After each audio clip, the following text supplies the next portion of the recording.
예레미야는 그 어느 선지자보다도 값싼 평화와 구원을 선포하는 거짓 선지자들과 싸웠습니다. 이 남유다가 멸망당할 그 상황인데도 이 거짓 선지자들은 여전히 괜찮다, 평화가 찾아온다 라고 이야기를 했습니다. 하지만 예레미야는 달랐습니다. 예레미야는 하나님이 예비하신 이 강한 이방 민족이 찾아올 것이고 그로 인해서 남유다가 멸망당하게 될 것을 계속해서 선포했습니다. 그러니까 거짓 선지자들과 예레미야의 말을 듣고 이 백성들은 그 누구의 말을 선택을 했겠습니까? 아무래도 이 멸망을 선포하는 예레미야보다는 이 평화를 선포하는 거짓 선지자들의 이 편을 들었던 것입니다. 그야말로 그들의 영적 상태로서는 진리와 거짓을 구분할 줄 모르는 그런 상황이 놓였다라는 것이죠. 그저 자신들이 원하는 말을 하는 선지자에게 더 귀를 기울였다라는 것이죠. 이는 당시 남유다의 영적 분위기를 나타내고 있습니다. 지도자들이나 백성들이나 이 모두가 무엇이 옳은 것인지 알지 못하는 그런 영적 무지에 빠져 있었습니다. 진실을 말하고 있음에도 불구하고 이 듣지 않는 완악한 백성들을 보면서 아마도 예레미야는 굉장히 안타까워했고 또 슬퍼했던 것으로 보입니다. 비록 그가 남유다가 곧 멸망당하게 될 것이다라고 선포하고 있지만 사실 예레미야는 그 누구보다도 조국이 멸망당하는 것을 원치 않았습니다. 그래서 그는 오히려 하나님의 말씀을 전하는 데 있어서 자신의 생각을 더 보태거나 임의로 내용을 빼지 않았습니다. 혹시 내 생각을 보태서 전했다가 하나님의 말씀이 왜곡되지는 않을까? 혹시 내용을 빼고 전했다가 백성들이 제대로 이해하지 못하는 것은 아닐까 하면서 하나님의 말씀을 그대로 전했습니다. 지도자들과 백성들이 이 말씀 앞에서 자신들의 잘못을 깨닫고 돌아오기만을 바라고 있었던 것입니다. 그래서 오늘 본문에서도 예레미야는 남유다 백성들을 위해 성전에서 말씀을 전합니다. 이것을 가리켜서 성전 설교라고 부릅니다. 2절의 말씀을 함께 읽겠습니다. 너는 여호와의 집 문에 서서 이 말을 선포하여 이르기를 여호와께 예배하러 이 문으로 들어가는 유다 사람들아 여호와의 말씀을 들으라. 하나님께서는 예레미야에게 여호와의 집 문에서 말씀을 전하라 라고 말씀을 하십니다. 이 여호와의 집 문이라고 하는 것은 이 성전을 들어가는 그 문을 이야기합니다. 절기가 되면 이스라엘 백성들이 성전으로 모였습니다. 이 성전에 모여서 예배를 드렸던 것이죠. 그래서 하나님께서는 예레미야에게 성전문에서 말씀을 전하라고 하셨습니다. 아마도 이때가 절기였던 것으로 보입니다. 백성들이 이 절기가 되어서 성전 안으로 들어가기 위해서 그 문을 통과하고 있고 그 문에서 예레미야는 하나님의 말씀을 전했던 것입니다. 그렇다면 예레미야를 통해서 전해진 이 하나님의 말씀은 무엇이겠습니까? 3절의 말씀을 제가 읽겠습니다. 만군의 여호와 이스라엘의 하나님께서 이와 같이 말씀하시되 너희 길과 행위를 바르게 하라. 그리하면 내가 너희로 이곳에 살게 하리라. 하나님께서는 너희 길과 행위를 바르게 하라라고 말씀을 하십니다. 한마디로 도덕적으로 올바른 삶을 살라라는 말씀입니다.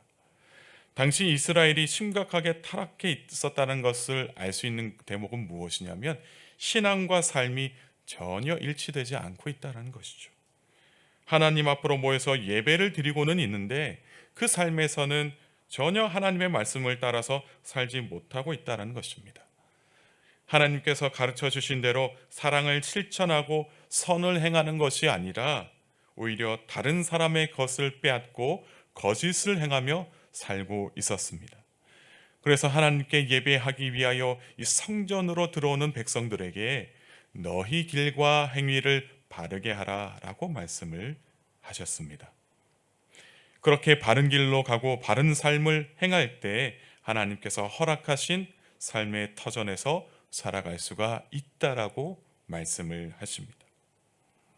하나님께서는 이스라엘 백성들을 약속의 땅으로 인도하실 그 권한도 있으시지만, 반대로 말씀드리자면 이스라엘을 그 땅에서 쫓아내실 수도 있습니다. 약속의 땅에서 살 수 있는 것은 전적으로 하나님께 달려 있다라는 것이죠. 이스라엘 백성들이 성전에 들어오면 예배를 드립니다. 이스라엘의 모든 사람들은 이 성전에 대한 각별한 애정을 가지고 있었습니다. 그들의 삶 중심에는 이 성전이 자리 잡고 있었기 때문입니다. 그들은 성전에 대한 사모함은 있었습니다. 그러나 그들에게 없는 것이 무엇이냐면 그들의 마음에는 하나님에 대한 사모함이 없었습니다. 성전은 좋아하지만 하나님에 대한 사모함 없이 살고 있었다라는 것이죠. 4절의 말씀에서 이렇게 이야기하죠. 여호와의 성전, 여호와의 성전, 이렇게 3번 부르는 것을 볼 수가 있습니다.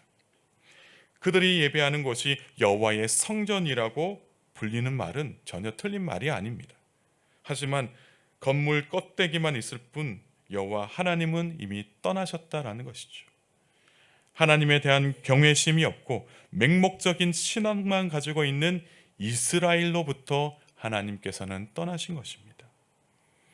여호와의 성전의 진정한 의미는 여호와 하나님이 임재하시는 거룩한 처소를 가리키는 말입니다. 그럼에도 불구하고 이들의 잘못으로 인해서 여호와 하나님께서 그곳을 떠나셨고, 여전히 그들은 영적으로 무지하여 여호와 하나님이 떠나신 것을 모른 채 여전히 그곳을 여호와의 성전이라고 부르고 있었던 것입니다. 그러면서 하나님께서는 그들의 말은 거짓이라고 말씀하십니다. 껍데기만 성전일 뿐 그 안에 계셔야 할 하나님은 떠나셨기 때문에 이렇게 하나님께서 여호와의 성전이라고 하는 거짓말을 믿지 말라라고 말씀을 하시는 것입니다. 한편 하나님은 바르고 의로운 길, 또 바른 행위에 대해서 말씀을 하시는데 5절에서 7절의 말씀을 함께 읽겠습니다. 너희가 만일 길과 행위를 참으로 바르게 하여 이웃들 사이에 정의를 행하며 이방인과 고아와 과부를 압제하지 아니하며 무죄한 자의 피를 이곳에서 흘리지 아니하며 다른 신들 뒤를 따라 화를 자초하지 아니하면 내가 너희를 이곳에 살게 하리니 곧 너희 조상에게 영원 무궁토록 준 땅이니라. 아멘. 하나님께서 말씀하시는 바른 삶, 바른 길은 무엇입니까? 이웃들에게 정의를 행하고 가난하고 약한 자들의 소유를 빼앗지 말며 아무런 죄가 없는 자를 죽이지도 말고 우상을 숭배하지 않는 것입니다. 굉장히 기본적인 삶인데 이스라엘은 이렇게 살지 못하고 있다는 것이죠. 하나님께서는 이렇게 바르게 살면 이스라엘을 약속의 땅에서 영원토록 살게 하시겠다라고 말씀을 하셨습니다. 다시 말해서 말씀을 따라 살면은 영원한 삶을 하나님께서 허락하신다, 하나님께서 주신다라는 말씀이죠. 그러나 이스라엘은 어떻게 하고 있습니까? 8절에서 10절의 말씀을 제가 읽겠습니다. 보라, 너희가 무익한 거짓말을 의존하도다. 너희가 도둑질하며 살인하며 간음하며 거짓 맹세하며 바알에게 분향하며 너희가 알지 못하는 다른 신들을 따르면서 내 이름으로 일컬음을 받는 이 집에 들어와서 내 앞에 서서 말하기를 우리가 구원을 얻었나이다 하느냐? 이는 이 모든 가증한 일을 행하려 함이라도다. 한마디로 말씀을 드리자면 이스라엘이 하나님의 말씀을 따라 살지 못했다라는 것이죠. 기본적으로 주어진 율법을 따라 살지 못했다라는 것입니다. 하나님께서 모세를 통하여 주신 그 십계명을 이스라엘이 따르지 아니하였다라는 것이죠. 하나님께서 당신의 백성들과 언약을 맺으시면서 주신 그 하나님의 말씀을 이스라엘이 지키지 못했다라는 것입니다. 이스라엘은 하나님께서 원하시는 산, 하나님께서 말씀하시는 그러한 삶을 거부했습니다. 자신들이 원하는 삶의 방식대로 그저 살았습니다. 그들은 무익한 거짓말을 의존하고 도둑질하고 살인하고 간음하며 거짓 맹세하고 우상을 섬기면서도 그들은 여호와의 성전에 들어와서는 우리는 구원을 얻었다라고 이야기를 하고 있습니다. 이스라엘은 일상생활에서 하나님이 기뻐하시지 않는 그 죄악을 저지르고 말씀을 어기면서도, 말씀에 순종하지 아니하면서도 성전에 들어와서는 예배 드리기만 한다면 아무런 문제가 없다라고 생각했던 것입니다. 이스라엘은 자신들의 일상에서는 죄를 저지르고 성전에서는 회개하고 다시 세상으로 나오면 쉽게 죄를 저지르는 그러한 삶을 반복해서 살아갔다라는 것이죠. 하나님께서는 이를 기뻐하시지 아니하셨습니다. 오히려 하나님께서는 이스라엘을 향하여 너희가 가증한 일을 행하고 있다라고 말씀을 하십니다. 이렇게 하는 이스라엘 백성들의 마음의 상태는 어떠했을까요? 11절의 말씀입니다. 내 이름으로 일컬음을 받는 이 집이 너희 눈에는 도둑의 소굴로 보이느냐? 보라, 나 곧 내가 그것을 보았노라. 여호와의 말씀이니라. 이들의 눈에는, 이들의 마음에는 성전을 도둑의 소굴로 보고 있다는 것이죠. 잘못된 생활을 하면서도 여전히 예배하기만 한다면 이들은 모든 죄에 대해서 다 깨끗이 식슨 받는다라고 생각을 했던 것입니다. 잘못된 생활을 하면서도 여전히 예배하기 위하여 성전에 오는 이스라엘 백성들을 하나님은 도둑으로 비유하셨고, 그들이 모여서 예배하는 성전을 가리켜서 도둑의 성전이다라고 이야기를 하고 있습니다. 하나님의 이름이 높아지고 하나님의 영광으로 충만해야 하는 바로 그 성전이 사람들의 이기심과 교만함으로 말미암아 더럽혀진 것입니다. 12절의 말씀입니다. 너희는 내가 처음으로 내 이름을 둔 처소 실로에 가서 내 백성 이스라엘의 악에 대하여 내가 어떻게 행하였는지를 보라. 하나님께서는 예전에 있었던 그 일들을 너희가 배워라 라고 이야기를 하십니다. 과거 실로에서 일어났었던 일을 배우라라는 것이죠. 성전이 예루살렘에 생기기 전에는 사실 첫 성소는 실로에 있었습니다. 이스라엘이 가나안 땅에 들어와서 땅을 지파별로 나눌 때 예루살렘 이전에 이 설로라는 지역에 성소가 있었다라는 것이죠. 그런데 사무엘상에 보면 제사장 엘리의 아들들이 블레셋과 싸울 목적으로 언약궤를 메고 갑니다. 실로에 있던 언약궤를 가지고 전쟁에 나간 이스라엘은 그만 전쟁에서 패하고 맙니다. 그리고 언약궤도 블레셋 사람들에게 빼앗기게 되는 것이죠. 그러면서 일어났었던 그 일들, 언약궤를 빼앗기면서 일어났었던 그 일들을 하나님께서 이스라엘에게 생각해 보라는 것이죠. 자신의 이기심으로 자기 자신의 생각대로 이 언약궤를 사용하기 위해서 가지고 나간 이 엘리의 아들들로 인해서 이 언약궤가 빼앗기게 된 그 역사를 너희가 기억하라라는 것입니다. 13절에서 하나님은 모든 일에 대해서 부지런히 말씀하셨는데도 불구하고 이스라엘이 듣지도 않고 대답하지도 않았다라고 말씀을 하십니다. 그래서 14절에서 하나님은 실로에서 행하셨던 것처럼 악을 행한 자들에 대한 하나님의 징계를 내리시겠다라고 말씀을 하십니다. 하나님께서 실로에서 에브라임의 온 자손을 쫓아내신 것처럼 남유다 백성들도 쫓아내시겠다라고 말씀을 하십니다. 사랑하는 성도 여러분, 오늘 말씀을 통해 우리에게 알려주시는 것은 신앙과 삶이 일치해야 한다라는 것입니다.